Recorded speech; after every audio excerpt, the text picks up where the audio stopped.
안녕하세요 여러분. 아무래도 우리나라 큰일 한번 치르게 생겼습니다. 특히 오늘 영상은 아직도 부정선거가 음모론이라고 생각하시는 분들은 꼭 보셔야 합니다.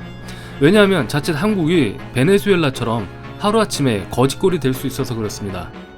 캐시 파텔이라는 사람이 FBI 국장이 되면서 한국의 선관위가 미국 의회 청문회를 나가야 하는 그런 어처구니 없는 상황이 올 수도 있습니다. 이런 사태가 오면 대한민국은 전 세계적인 망신을 당할 뿐만 아니라 국제적인 제재 대상에 오를 수도 있고요.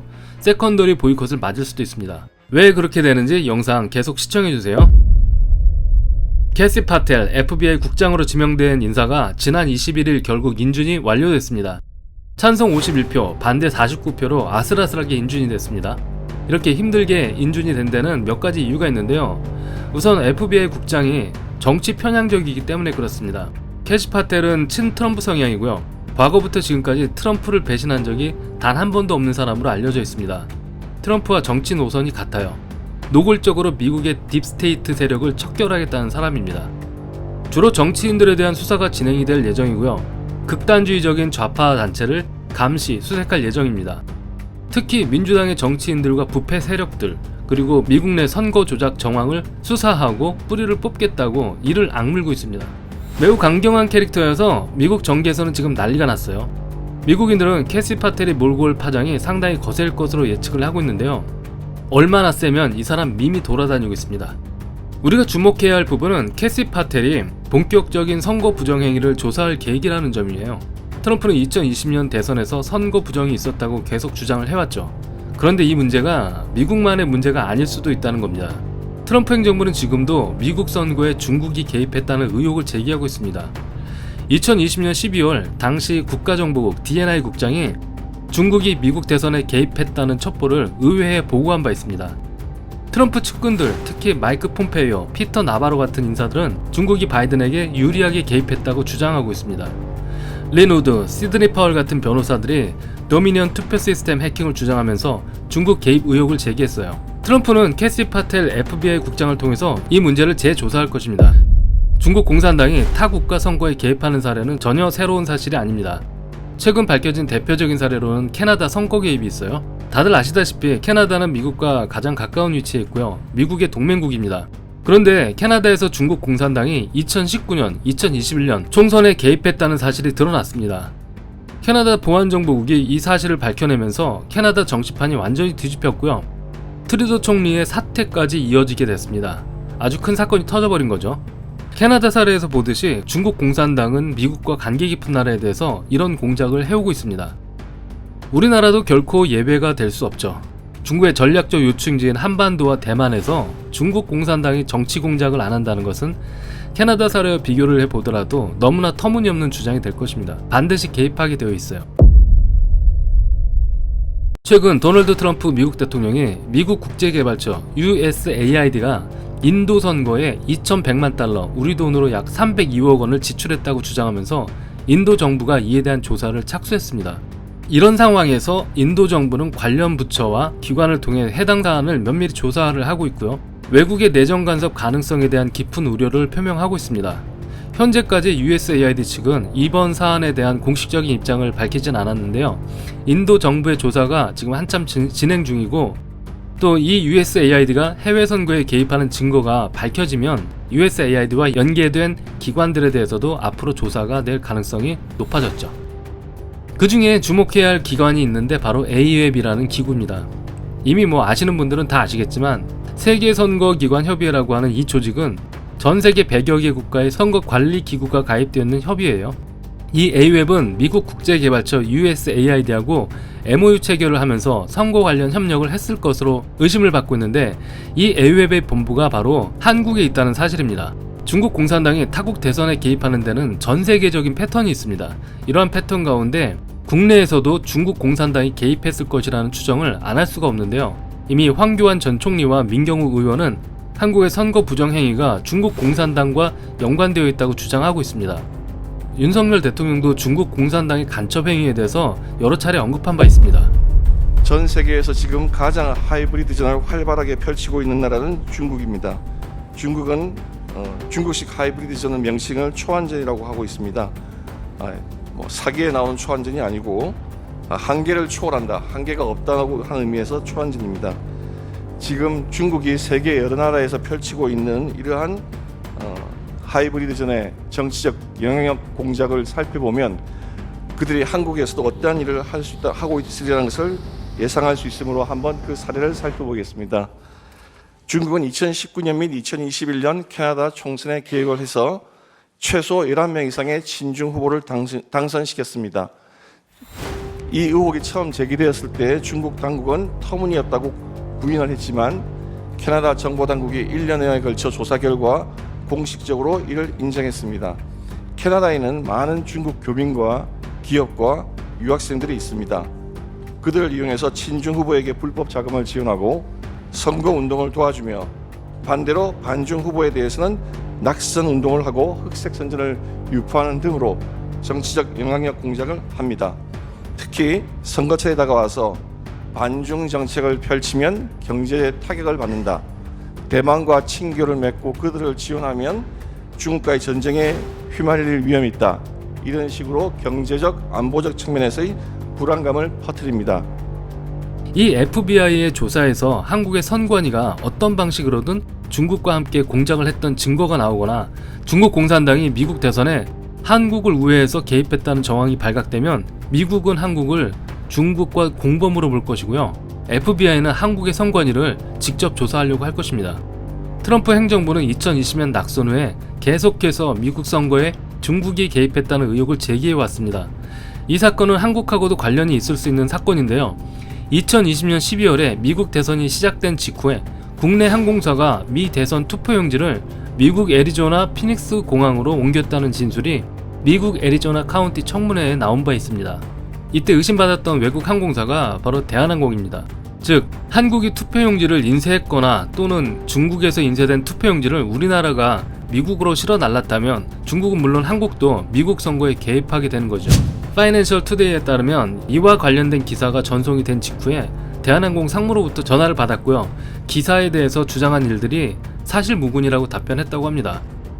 그런데 해당 비행기에 누가 탑승을 했는지, 무엇을 싣고 내렸는지 묻는 질문에는 해당 임원은 대답하지 않았다 그래요. 그러면 한국의 부정선거 문제가 어떻게 베네수엘라 사례와 관련이 있는가 하는 문제가 있는데, 다들 아시다시피 베네수엘라 대통령 니콜라스 마두로는요, 부정선거를 통해서 권력을 장악했습니다. 2019년하고 2021년 총선에서 조작된 개표, 반대 진영 탄압, 언론 통제 등으로 베네수엘라의 민주주의를 완전히 무너뜨렸습니다. 미국은 이것을 가만두지 않았죠. 민주주의 보호라는 명분으로 베네수엘라 정부와 관련된 기업과 인물들에게 강력한 제재를 가했습니다. 어떤 제재가 들어갔는지 설명해 드릴게요. 제일 먼저 국제금융망을 차단했습니다. 베네수엘라 정부와 기업이 미국 금융망, 즉 달러 결제 시스템을 사용할 수 없도록 했어요. 둘째로 석유 수출 제한을 했습니다. 베네수엘라 국영 석유회사의 자산을 동결했고요. 베네수엘라와 거래하는 국가들도 압박을 했습니다. 이게 세컨더리 보이콧이에요. 야권 탄압자, 즉 반대 진영을 탄압하는데 가담했던 자들에 대해서도 제재를 가했습니다. 마두로 정권의 핵심 인사들 그리고 부정선거를 도운 선거관리위원회를 제재했어요. 결국 미국은 베네수엘라 정부를 경제적으로 고립시키고 정권을 압박했습니다. 여기서 우리가 한 가지 주목해야 할 점이 있어요. 미국이 베네수엘라를 제재한 것이 정말로 부정선거 때문이었을까? 명분은 민주주의 수호였었지만 속내는 달랐습니다. 베네수엘라는 중국과 러시아의 지원을 받고 있었어요.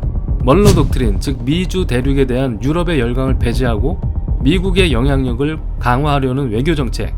이 정책에 따라서 중남미에서의 중국과 러시아의 영향력을 배제, 경쟁국의 개입을 견제하려고 했습니다.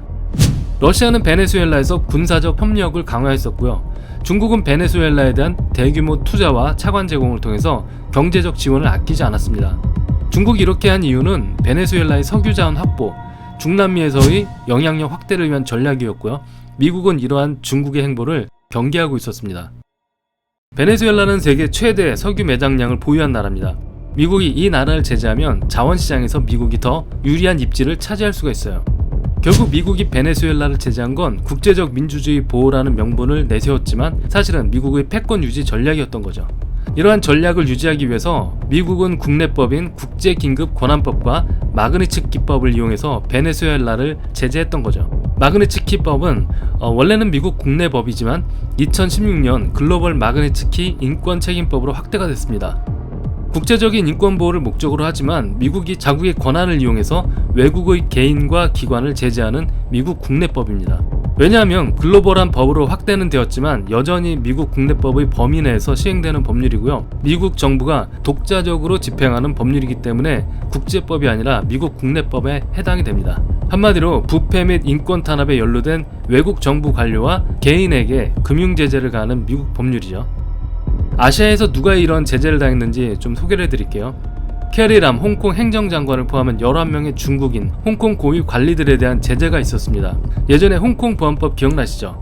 홍콩 보안법은 홍콩의 자치권을 훼손했고요. 자유와 민주주의를 해친 법인데 그 법을 제정하고 시행했던 사람 11명에 대해서 미국이 개인별로 제재를 했습니다. 그래서 지금 신용카드를 못 쓰고 있대요. 따라서 우리나라의 기관과 개인도 이 법에 적용이 될 수 있습니다. 부정선거로 민주주의를 파괴하는 세력, 대북 송금 문제, 불법적인 방법으로 국가 원수를 구속하는 것이 모두 이 법에 해당되는 사건들입니다. 지금까지 설명을 잘 들으셨다면 한국이 큰일 났구나 라는 생각이 아마 저절로 들 거예요. 특히 반국가 적폐, 괴뢰 추종 세력들이 큰일이 나는 거죠. 한국은 베네수엘라보다 더 중요한 나라입니다. 지정학적으로 봐도 중요할 뿐만 아니라 군사적으로도 중요하고요. 첨단 산업 동맹으로서도 중요하고요. 중국과 패권 전쟁에 있어서도 너무나 중요한 나라라는 사실은 이미 다 알고 계실 겁니다. 베네수엘라 같은 나라는 몇몇 제재로 해결할 수 있는 나라지만 한국 문제는 직접적인 안보, 군사 개입까지 고려해야 할 만큼 더 심각한 사안입니다. 2025년 CPEC에서는요, 동아시아 전문가인 고든창, 트럼프 최측근 인사인 스티브 배넌 같은 인물들이 한국의 민주주의 위기에 대해서 공식, 비공식적으로 여러 차례 언급했습니다. 특히 고든창은 한국이 이미 중국 공산당에게 장악당한 것으로 묘사한 바 있어요. 문제는 트럼프가 CPEC 마지막 연설에서 고든창을 지목하면서 그의 주장을 지지한다라고 말했다는 사실입니다. 심지어 트럼프는 싸움을 시작도 안 했다라고 하면서 앞으로 보수주의 입장에서 더욱 강경한 행보를 예고했습니다. 윤 대통령의 계엄령은 바로 헌법기관인 선관위의 부정행위에 포커스가 맞춰져 있었어요.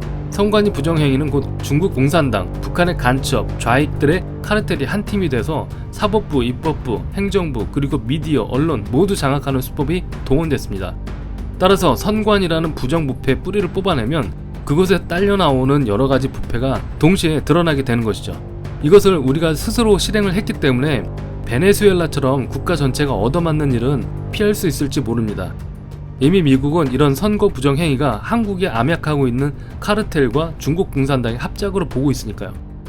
결론적으로 미국 FBI는 미국 내 부정 선거를 조사하는 한편 이와 연관된 외국 세력들도 동시에 조사한다는 방침입니다. 현재 상황으로 봤을 때 앞으로 FBI의 강경한 조사는 피하기가 어려워 보입니다.